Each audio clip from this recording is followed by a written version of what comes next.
साक्षी और news FA 24 में आपका स्वागत है। आज हम बात करने जा रहे हैं ऑनलाइन ठगी की वारदातों की। कैसे होती है साइबर ठगी, कैसे कर लिया जाता है साइबर अरेस्ट, ठग लिए जाते हैं लाखों करोड़ों रुपए, कैसे हो जाते हैं मोबाइल हैक और खाते से गायब हो जाते हैं सारे के सारे पैसे, आखिर कहां चली जाती है खाते की राशि, कैसे हो जाती है साइबर ठगी, कैसे कर लिया जाता है साइबर अरेस्ट। बताएंगे आपको एक एक बिंदु। आखिर आप कैसे बचे ऐसे साइबर अपराधों से, कैसे बचाए अपनी लक्ष्मी, कैसे बचे डिजिटल अरेस्ट होने से। आज हमारे साथ है राजस्थान के जाने माने, पूरे भारत में अलग पहचान रखने वाले साइबर एक्सपर्ट मानस त्रिवेदी, जो डिजिटल की दुनिया में अलग नाम रखते हैं। उनकी काबिलियत ही आज देश और दुनिया की बड़ी कंपनियां उन्हें अपने साथ रखने के लिए तैयार है। आज मानस जी हमें बताएंगे डिजिटल की दुनिया का हर एक पहलू, कैसे बचा जाए डिजिटल अपराध से, डिजिटल अरेस्ट से या फिर साइबर ठगी से। चलते हैं मानस त्रिवेदी के पास और जानते हैं इसके बारे में हर एक जानकारी। मानस जी, न्यूज एफए 24 में आपका हार्दिक स्वागत है। Thank you. मानस जी, मेरा आपसे पहला सवाल है, आखिर आज दुनिया में एक वैश्विक समस्या बना डिजिटल अपराध क्या है? डिजिटल अपराध और साइबर क्राइम ये दोनों एक ही चीज़ है। और इसकी एक छोटी सी डेफिनेशन बताना चाहूँगा मैं कि ऐसा कोई अपराध जहाँ पे कोई मोबाइल, कोई कंप्यूटर या फिर लैपटॉप, कोई भी इलेक्ट्रॉनिक डिवाइस का यूज़ किया गया है, उसको साइबर क्राइम कहा गया है। और साइबर क्राइम दो तरह के हो रहे हैं, एक तो फाइनेंशियल और एक सोशल मीडिया। आपने बताया, लेकिन एक सवाल इससे ही निकल कर आ रहा है कि आखिर साइबर ठगी क्या है और कैसे हो जाते हैं आम लोग शिकार। साइबर और अपन ठगी दोनों को अलग करते हैं। और ठगी मतलब किसी न किसी को ठगा गया है। तो ठगने से मतलब सीधा आ रहा है एक तरह से फाइनेंशियल फ्रॉड। कई तरीके से ओटीपी लेकर या उनकी बैंक डिटेल्स लेकर या उनके मोबाइल के अंदर घुसकर किसी भी तरीके से उनके साथ फाइनेंशियल फ्रॉड अगर होता है, जहां उनके पैसे ले लिए जाते हैं, तो उसको कहते हैं साइबर ठगी। रोजाना ऐसे मामले दर्ज होते हैं कि मोबाइल में फोन आया और उन्होंने कुछ नहीं कहा, उन्होंने मोबाइल ओटीपी भी नहीं बताया, लेकिन उनके खाते से गायब हो जाती है पूरी की पूरी रकम। क्या मोबाइल पर आई कॉल के जरिए उन्होंने कर लिया पूरा मोबाइल है, क्या कोई और कारण होता है इसका? ये एक भ्रम फैला हुआ है कि कुछ भी डिटेल्स हमने शेयर नहीं करी है और कोई गलती हमने करी नहीं है और हमारा पैसा चला गया है। ये बहुत एक भ्रम फैला हुआ है कि कोई ओटीपी भी नहीं दिया और हमारा पैसा चला गया। बट ऐसा होता नहीं है। आपकी बिना गलती से, आपके डिटेल्स बिना गए हुए आपके साथ साइबर क्राइम नहीं हो सकता है। कुछ तो कुछ चीज़ें आपके साथ होगी ही होगी। चाहे वो आपके मोबाइल के अंदर आपसे कोई ऐप इंस्टॉल करवाएंगे जिसकी वजह से आपका मोबाइल का एक्सेस उनके पास चला जाएगा, या तो फिर आपसे ओटीपी लेंगे, ओटीपी की जगह कुछ और नाम से लेंगे, जैसे tourist code, coupon code, courier code, ऐसे अलग अलग नाम से ले सकते हैं आपसे।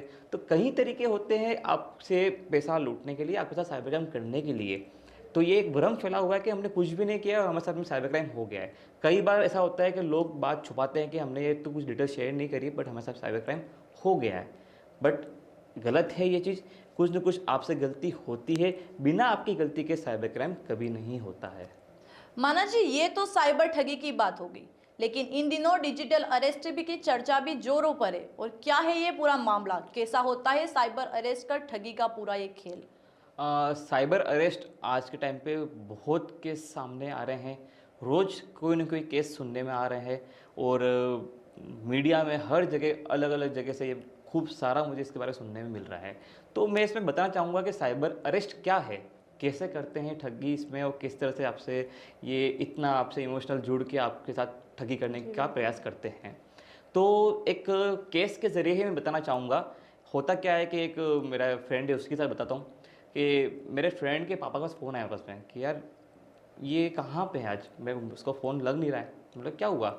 मैं किसी पुलिस वाले का फ़ोन आया था और उसने ये बोला है कि आपके बेटे ने कोई गलत काम किया है, या आपके बेटे में किसी ड्रग्स को सप्लाई करते हुए या लड़की को छेड़ते हुए या रेप केस में, अलग अलग केस में आपका जो लड़का है उसको हमने थाने बिठा रखा है। और उसको मतलब जब फ़ोन पे उसकी आवाज़ सुनाते हैं और वो पीछे से आवाज़ आती है कि पापा पापा छुड़ा दो मुझे, पापा प्लीज़ बचा लो मुझे, पापा मुझे मार रहे हैं, मारने की आवाज़ आती है। ऐसे अलग अलग तरीके से वो पीछे से कुछ आवाज़ सुनाते हैं। इसके कारण से क्या होता है, जो पेरेंट्स होते हैं वो डर जाते हैं कि यार ये मेरे बेटे को इन्होंने अरेस्ट कर लिया है। और जब उनका बेटे को फ़ोन करते हैं तो उनके बेटे का फ़ोन आता है कहीं न कहीं बंद, वो कहीं न कहीं बाहर होता है या स्कूल में होता है या कॉलेज में होता है, जब वो फ़ोन अवेलेबल नहीं होता है। और ये उसी टाइम करते हैं जिस टाइम पे उसका फ़ोन नहीं लग रहा हो।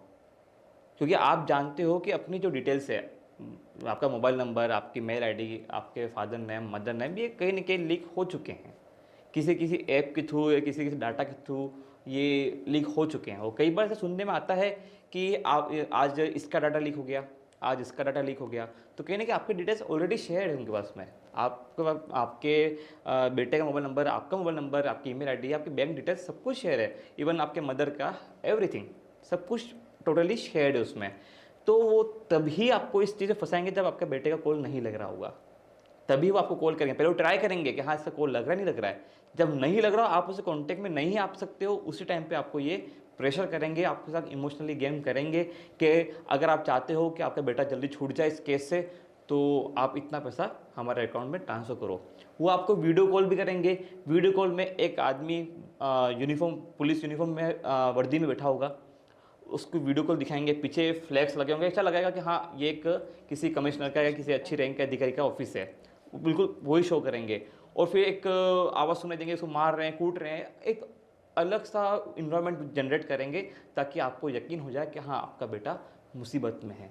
और फिर उसके बाद आपसे पैसे की डिमांड की जाती है। और मैक्सिमम जो मैंने अभी सुना है, तो लोगों ने 3-4 करोड़ रुपीज़ भी इसमें दे चुके हैं।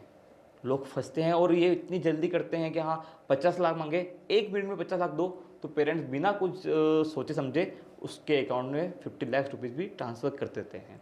तो टोटली डिजिटल अरेस्ट ये चीज़ है। और ये इससे बचने का ऐसा कोई तरीका है नहीं। बस आपको पेशेंस रखना है कि जब तक आपके बेटे से बात ना हो सके, आपका बेटा कॉन्टैक्ट में ना आ सके, या आपके जो फैमिली मेम्बर्स हैं जिससे वो डिजिटल अरेस्ट बता रहे हैं, जिसको उन्होंने बिठा रखा है ऐसा बता रहे हैं, वो उनके कॉन्टैक्ट में, आपके कॉन्टैक्ट में आकर आपसे वीडियो कॉल पे बात ना कर सके। तो ऐसी कुछ चीज़ों का ध्यान रखना पड़ेगा। क्योंकि अभी के टाइम पे डिजिटल अरेस्ट इतना फैला हुआ है कि हर घर में, हर परिवार में एक बार ये कॉल आता ही आता है कि हाँ, आपके बेटे को या आपके भाई को या आपके किसी को भी हमने अरेस्ट करके यहाँ बिठा रखा है। पिछले दिनों कई मामले सामने आ चुके हैं और ताजा मामला 2 दिन पहले मुंबई का आया था, जिसमें एक महिला चिकित्सक को साइबर अरेस्ट कर करोड़ों की ठगी कर ली गई। कैसे बच सकते हैं इस ठगी से? जैसे मैंने अभी बताया कि बचने का ऐसा कोई तरीका, स्पेशली कोई तरीका है नहीं। आपको बस थोड़ा सा अवेयर रहना है, थोड़ा सा जागरूक रहना है कि हाँ, ऐसे कोई कॉल आ रहे हैं और इतना चल रहा है, तो हम उसको पहले वेरीफाई करें कि हाँ, किस केस में रखा हुआ है, क्या है, कौन है। मतलब इवन कई बार ऐसे मैंने सुनने में आया कि हाँ, कोई पुलिस वाले के घर में फ़ोन आया कि आपके बेटे को बिठा रखा है। तो कई बार ऐसे अलग अलग तरीके से लोग शिकार कर रहे हैं। तो इसमें बचने का तरीका यही है कि आप थोड़ा सा अवेयर रहें, थोड़ा सा जागरूक रहें और पता करें कि एक्चुअल में क्या मामला है और किस तरह से आपको उसने बिठा रखा है। और जो वीडियो कॉल करते हैं तो वीडियो कॉल पे वेरीफाई करें हर चीज़ को, और फिर ही पैसा ट्रांसफ़र करो। पैसा ट्रांसफ़र करने की जरूरत है ही नहीं। कोई भी ऐसे गवर्नमेंट ऑफिशियल्स आपको ऑनलाइन पैसा नहीं मांगते कि आप ऑनलाइन हमारे अकाउंट में ट्रांसफ़र करो। या तो आपको वहाँ बुलाएगा, जहाँ उसको अरेस्ट किया है वहाँ बुलाएगा, वहाँ बुला के बात करेगा, मिलवाएगा, फिर ही सारी चीज़ें होती है।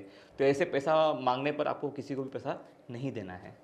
मानस जी, एक सवाल और है, यदि किसी के साथ ठगी हो जाए तो क्या करना चाहिए सबसे पहले पीड़ित को? साइबर ठगी अगर किसी के साथ भी होती है, तो सबसे पहले जो साइबर क्राइम हेल्पलाइन नंबर है 1930, आप इस पे कॉल करके अपनी कंप्लेंट दर्ज कराएं। वहाँ एक कंप्लेंट दर्ज होगी, ऑनलाइन आपसे सारी फ़ोन पे आपसे सारी बात सुनी जाएगी और आपसे पूछा जाएगा आपके साथ क्राइम कैसे हुआ है। फिर आपको एक मैसेज आएगा, उसके अंदर आपका एससी का नंबर होगा, उसके अंदर एक लिंक होगी, वहाँ लिंक पे क्लिक करके आपको लॉगिन करना है। एक पूरा फॉर्म होता है, फॉर्म भरना है और आपके नज़दीकी जो भी साइबर पुलिस थाना है या लोकल पुलिस स्टेशन है, वहाँ जाके आपको फॉर्म सबमिट करना है। साथ में cybercrime.gov.in, ये साइबर क्राइम हेल्पलाइन वेबसाइट है। इस पर भी जाके आप अपनी कंप्लेंट दर्ज कर सकते हो। अगर आपने जितना जल्दी यहाँ पे कंप्लेंट दर्ज करी तो आपका जो पैसा है वापस आ सकता है। यदि किसी के साथ ठगी हो जाए तो क्या उसकी ठगी की रकम वापस आ सकती है? कैसे करें वो पूरी प्रक्रिया? इसी के साथ एक और सवाल मैं पूछना चाहूँगी। हर खाते का, हर एटीएम का और हर मोबाइल का जरिए लेन देन का इंश्योरेंस होता है, तो क्या पीड़ित अपनी ठगी की रकम की भरपाई कर सकता है? इंश्योरेंस की बात है तो इसमें एक आरबीआई में सख्त बोला गया है कि अगर आपकी गलती से, आपके किसी गलती से अगर पैसा जाता है, फाइनेंशियल फ्रॉड होता है, तो उसकी रिकवरी गवर्नमेंट या बैंक नहीं करेगी। अगर उनकी गलती से होता है तो रिकवरी करेगी। सेकंड चीज़ ये है कि आपने पूछा कि कैसे हम पैसा वापस आ सकता है, तो मैंने बताया कि जितना जल्दी आप 1930 और cybercrime.gov.in पे आप कंप्लेंट दर्ज कराओगे, उतना ही जल्दी आपका पैसा आपके पास आ सकता है, और आता भी है और आया भी है। तो इसलिए ये है कि जितना जल्दी आप पुलिस के पास जाओगे, साइबर पुलिस स्टेशन जाओगे, आजकल हर ज़िले में साइबर पुलिस स्टेशन है, आप वहाँ जाओ, वहाँ अपनी कंप्लेंट दर्ज कराओ, तो आपका पैसा वापस आ सकता है। पर इसके लिए ये है, आपको जितना जल्दी हो सके वहाँ जाना है। अपन क्या करते हैं, कई बार फ़ोन पे बात करते हैं, उसको बताते हैं, उसकी जगह आप पहले 1930 पे कॉल करो और अपनी कंप्लेंट दर्ज कराओ। मानस जी, इन दिनों हैकर्स का भी काफी बोलबाला है। कैसे और किस तरह खतरनाक है ये हमारे देश और समाज के लिए? बहुत ज़्यादा खतरनाक हो चुका है आज के टाइम पे। और कई मैंने भी देखा है कि कई बार छोटे छोटे बच्चे भी आज के टाइम पे एक साइबर की दुनिया में एक वर्ड आता है जिसको हम बोलते हैं डार्क वेब। जैसे कि अपन जो नॉर्मली यूज़ करते हैं होता है सरफेस वेब, और इसका एक अलग दुनिया है जिसको हम काली दुनिया बोलते हैं, वो डार्क वेब। मोस्टली अगर बात करूँ तो इंडिया में, भारत में 90% बच्चे आज के टाइम पे डार्क वेब यूज़ कर रहे हैं, जहाँ पे उनको अलग अलग टास्क दिए जाते हैं। वो टास्क बहुत गलत तरीके के टास्क होते हैं, वो एक काली दुनिया के टास्क होते हैं, जिनके बदले उनको किसी गेम का कोई कूपन कोड, स्विगी का कोई कूपन कोड, मतलब अलग अलग तरीके का उनको ये लालच दी जाती है कि हाँ ये करोगे तो आपको ये टास्क मिलेगा। तो डार्क वेब में जो इंसान घुस चुका है उसको बाहर लाना बहुत मुश्किल होता है, और हर घर में मोस्टली मिल रहा है कि बच्चे डार्क वेब करते हैं। आजकल कई सारे गेम्स आते हैं, वो गेम्स खेलते रहते हैं, पर इसके लिए पेरेंट्स को अवेयर होना बहुत ज़रूरी है। पेरेंट्स को पता होना चाहिए कि उनका बच्चा क्या कर रहा है, किस तरह की एक्टिविटी कर रहा है मोबाइल के अंदर, क्या देख रहा है, क्या सर्च कर रहा है, क्या कर रहा है, उनको ये पता होना चाहिए। उनकी जिम्मेदारी बनती है कि वो पता करें कि हाँ बेटा क्या यूज़ कर रहा है ऑनलाइन। आज के इस बिजी दुनिया में पेरेंट्स ध्यान रखते ही नहीं है कि उनका बेटा क्या कर रहा है। तो ये डार्क वेब की जो दुनिया है, यहीं से एक हैकर निकलता है। साइबर में हैकर, एक हैकर की बात कर रहे हैं अपन, तो यहीं से निकल के आएगा। अब हैकर भी कई तरह के होते हैं। एक होते हैं हैकर जो मदद के लिए होते हैं, एक हैकर जो गलत काम कर रहे होते हैं, कोई क्राइम कर रहे होते हैं। तो हैकर आपके घर से निकला है, कहीं बाहर से नहीं निकला है। तो जब आपका बच्चा किसी मोबाइल में कुछ देख रहा है, या फिर वो इस फील्ड में आना चाह रहा है, साइबर की दुनिया में आना चाह रहा है, तो ये पता होना चाहिए कि आपका बेटा क्या कर रहा है, क्या सर्च कर रहा है। एक एक चीज़ आपकी नॉलेज में होनी चाहिए, तो ही आने वाली दुनिया में अपन सुरक्षित रह सकते हैं और सेफ रह सकते हैं। मानस जी, अंत में सिर्फ इतना सा कि आखिर क्या क्या सावधानी रखे एक आम आदमी या एक सामान्य बिजनेसमैन कि वो बच सके हैकर्स और साइबर ठगी और डिजिटल अरेस्ट से? बचपन से और काफ़ी टाइम पुराने से अपने बड़े बुजुर्ग एक चीज़ बोलते आए हैं कि लालच बहुत बुरी बला है, मुफ्त में कुछ नहीं मिलता। तो एक सिंपल सा टॉपिक यही है कि आप किसी भी लालच में ना आए। अगर आपको लगता है कि हाँ यहाँ पे ऐसा कुछ, क्योंकि फ्री में कुछ नहीं मिलता है, कोई भी चीज़ ऐसे नहीं है कि आपको जल्दी मिल जाएगी। तो वो आपको ऐसा लालच देंगे कि हाँ, उस लालच में आप मजबूर हो जाओगे, हाँ इतना इन्वेस्ट करो तो आपको इतना मिलेगा, हाँ ये कर लोगे, OTP दे दोगे तो आपको ये चीज़ मिल जाएगी, ऐसा वैसा। तो ऐसे बहुत तरीके होते हैं। तो सबसे पहले आपको अवेयर रहना है, क्योंकि साइबर क्राइम ही एक ऐसा क्राइम है जो सिर्फ जागरूकता से कम हो सकता है। तो हर व्यक्ति को अवेयर होना जरूरी है, ये पता होना चाहिए कि हाँ हम कुछ यूज़ कर रहे हैं तो उसमें क्या सावधानी है। जैसे कि आपको कभी OTP शेयर नहीं करना है, कोई भी आपको किसी तरह की ऐप इंस्टॉल करने को बोलता है, like AnyDesk, team viewer, AirDroid, इस तरह की कोई ऐप यूज़ करने को बोलता है, तो आपको वो ऐप इंस्टॉल नहीं करनी है। वो क्या करती है कि आपके मोबाइल के अंदर आपका पूरा मोबाइल एक्सेस करती है, और जब आपका मोबाइल मैं एक्सेस कर रहा हूँ तो OTP दोनों जगह आएगा, आपके पास भी आएगा और मेरे पास भी आएगा। तो इस तरह की ऐप आपको यूज़ नहीं रखनी है। जब भी कोई वेबसाइट यूज़ करो या फिर कोई भी ऐप यूज़ करो, तो उसके बारे में आप गूगल पर सर्च करके पता करो कि उसके क्या रिव्यूज़ है, कोई नेगेटिव रिव्यूज़, कोई पॉजिटिव रिव्यूज़ क्या चल रहे हैं, किस चैनल पे ये ऐप चल रही है। एक एक चीज़ आपको पता करनी पड़ेगी, थोड़ी मेहनत लगेगी, पर आपको बचना है तो आपको इस बात का ध्यान रखना बहुत ज़रूरी है। और अंत में बस ये चीज़ है कि आप जितना जागरूक रहोगे उतने आप साइबर क्राइम से दूर रहोगे। धन्यवाद मानस जी, आपने हमारे दर्शकों को दी काफ़ी अहम जानकारी। आपको बहुत बहुत धन्यवाद न्यूज़ अफेयर 24 चैनल के साथ बात करने के लिए। नमस्कार।